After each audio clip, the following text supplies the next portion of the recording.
இந்த எஸ்ஐஆர் மேல சில டவுட்ஸ் இருக்கு. அது என்னன்னா, இந்த 6,36,00,000 வாக்காளர்களுக்கு ஒருத்தர் விடாம இந்த ஒரே மாசத்துக்குள்ள எப்படி எல்லாருக்குமே அந்த ஃபார்ம் போய் ரீச் ஆகும். ஸோ இதுல மெயினா பாதிக்கப்பட போறது உழைக்கிற மக்கள், ஏழைகள், வேலைக்கு போற பெண்கள். இவங்களுக்கு யார் கரெக்டான அந்த பதில் சொல்ல போறோம். ஒரு நியாயமான எஸ்ஐஆர்னா என்ன நடக்கணும்? இறந்து போனவங்களை மார்க் பண்ணி அதுல இருந்து டிலீட் பண்ணணும். இப்போ போலி வாக்காளர்கள் இருந்தாங்கன்னா அவங்கள மார்க் பண்ணி டிலீட் பண்ணணும். இப்போ ஆல்ரெடி ஓட்டு இருக்கிறவங்களுக்கு எதுக்கு இந்த ரெஜிஸ்ட்ரேஷன் என்ற பேர்ல இவ்வளவு குழப்பங்கள் அப்படின்றதான் இங்க கேள்வி.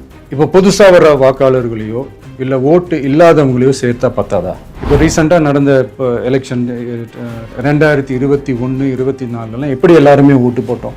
அதுல ஓட்டு போட்டவங்க கூட இப்போ புதுசா ரெஜிஸ்டர் பண்ணணும்னா அது ஏன் அந்த கன்ஃபியூஷன் அப்படின்றத நாங்க கேட்கிறோம். அதனால தான் நாங்க எஸ்ஐஆர் எதிர்க்கிறோம். வாக்காளர் பட்டியலில் ஆல்ரெடி உங்க பேர் இருக்கிறவங்களுக்கு நான் சொல்றேன். இப்போ புது வாக்காளர்கள், ஃபர்ஸ்ட் டைம் ஓட்டர்ஸ், அவங்களுக்கு ஃபார்ம் 6ன்னு ஒன்று இருக்கு.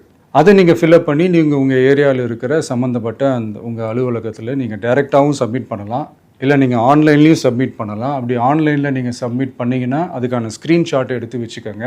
ஃபோனில் மெசேஜ் வரும், அதை சேவ் பண்ணி வச்சுக்கோங்க. அப்ராடில் இருக்கிறவங்க கூட அந்த எஸ்ஐஆர் ஃபார்மை டவுன்லோட் பண்ணி நீங்கள் அதை ஃபில்அப் பண்ணி சப்மிட் பண்ணலாம். அதுக்கான அக்னாலஜ்மெண்ட்டை வாங்கி வச்சுக்கோங்க. ரொம்ப முக்கியமாக உங்களோட பிஎல்ஓ அந்த ஆஃபீஸர் யாருன்னு தெரிஞ்சு வச்சுக்கோங்க. இந்த தேர்தல் ஆணையம் அந்த வெப்சைட்டில் போனீங்கன்னா அந்த பர்டிகுலர் பிஎல்ஓ ஆஃபீஸரோட ஃபோன் நம்பர் கூட நீங்கள் எடுத்து வச்சுக்கலாம். இன்கேஸ் உங்களை யாரையும் ரீச் பண்ணலை, இல்லை உங்களுக்கு அந்த ஃபார்ம் கிடைக்கல அப்படின்னா நீங்கள் அவரை காண்டாக்ட் பண்ணி அந்த ஃபார்மை வாங்கி நீங்கள் ஃபில்அப் பண்ணி நீங்கள் சப்மிட் பண்ணலாம். ரொம்ப முக்கியமாக அதுக்கான அக்னாலஜ்மெண்ட்டை வாங்கி வச்சுக்கோங்க. இது எல்லாமே சரியாக செஞ்சாலும் இந்த எஸ்ஐஆர் மேலே சில டவுட்ஸ் இருக்குது. அது என்னென்னா, இந்த 6,36,00,000 வாக்காளர்களுக்கு ஒருத்தர் விடாமல் இந்த ஒரே மாதத்துக்குள்ளே எப்படி எல்லாருக்குமே அந்த ஃபார்ம் போய் ரீச் ஆகும். ஒன்று. ரெண்டாவது, நீங்கள் வரும்போது வீட்டை பூட்டிட்டு வேலைக்கு போயிட்டு என்ன பண்ணுறது? இப்போ நீங்கள் வருவீங்கன்றதுக்காக வேலையெல்லாம் விட்டுட்டு வீட்டுக்குள்ளேயே உட்காந்துட்டு இருக்கணுமா? ஸோ இதில் மெயினாக பாதிக்கப்பட போகிறது உழைக்கிற மக்கள், ஏழைகள், வேலைக்கு போகிற பெண்கள்.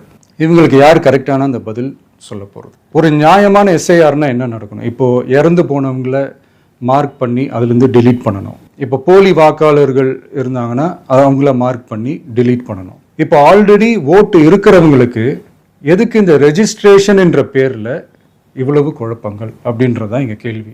இப்போ புதுசாக வர்ற வாக்காளர்களையோ இல்லை ஓட்டு இல்லாதவங்களையோ சேர்த்தா பத்தாதா? இப்போ ரீசெண்டாக நடந்த இப்போ எலெக்ஷன் 2021, 24 எப்படி எல்லாருமே ஓட்டு போட்டோம். அதில் ஓட்டு போட்டவங்க கூட இப்போ புதுசாக ரெஜிஸ்டர் பண்ணணும்னா அது ஏன் அந்த கன்ஃபியூஷன் அப்படின்றத நாங்கள் கேட்குறோம். அதனால தான் நாங்கள் எஸ்ஐஆரை எதிர்க்கிறோம்.